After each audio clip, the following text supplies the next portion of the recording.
ஆண்டாள் அருளிய திருப்பாவை 12. கனைத்திளம் கற்றெருமை கன்றுக்கு இறங்கி நினைத்து முளை வழியே நின்று பால் சோர நனைத்தில்லம் சேராக்கும் நற்செல்வன் தங்காய் பனித்தலை வீழனின் வாசல் கடைப்பற்றி சினத்தினால் தென்னிலங்கை கோமானைச் செற்ற மனத்துக்கினியானை பாடவும் நீ வாய் திறவாய். இனித்தான் எழுந்திராய் ஈதென்ன பேருறக்கம் அனைத்து இல்லத்தாரும் அறிந்தேலோர் எம்பாவாய். ஆண்டாள் 7வது தோழி எழுப்ப போகிறாங்க. அந்த வீடு எருமைகள் நிறைந்த வீடு. போன பாடலில் பசுக்கள் நிறைந்திருந்தது, இந்த பாடலில் எருமைகள். தாய் எருமை தனியாக இருக்குது, கன்று எருமை தனியாக இருக்குது.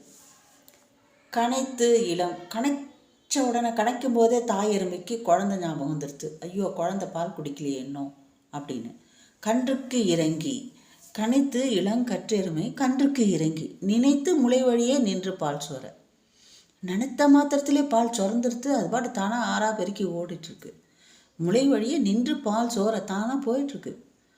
அது எப்படி மணலில் விழுந்து பால் சோற அப்படின்னா, மணலும் பாலும் கலந்து சேராகிற அளவுக்கு நின்று பால் சோற அப்படின்னு நன்கு நனைந்து இடைவிடாமல் பால் பெருக.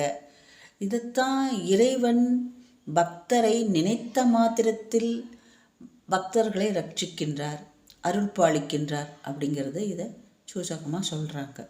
கடவுள் நம்மை நினைத்த மாத்திரத்திலே அருள்மழை பொழிகின்றார், அப்படி தான் இங்கே அர்த்தம். நனைத்து இல்லம் சேராக்கும் நற்செல்வன் தங்காய். நற்செல்வம் எப்படி வந்தது? அந்த வீடே பால் சேராக இருக்குது, அவ்வளோ செல்வ செழிப்பான வீடு. ஆக நற்செல்வங்கிறது சிறந்த செல்வம். சிறந்த செல்வத்துக்கு உரியவன் நற்செல்வன். இயற்கையாகவே அவங்களுக்கு செல்வ வளம் அதிகமாக இருக்குது. ஆக அவன் நற்செல்வன் தங்காய். அந்த தங்கை நற்செல்வனோட தங்கையை கூப்பிட்றாங்க. அம்மா, பனித்தலை வீழனின் வாசல் கடைப்பற்றி, பனிமழை பொய்யுதுமா தலை மேலே, உன் வாசல் கடைப்பற்றி, உன்னோட வாசலோட கடைப்பற்றின கழி, முற்றத்தோட கழியை பற்றி நின்று கொண்டிருக்கின்றோம். எதனால் நின்று கொண்டிருக்கிறோம்?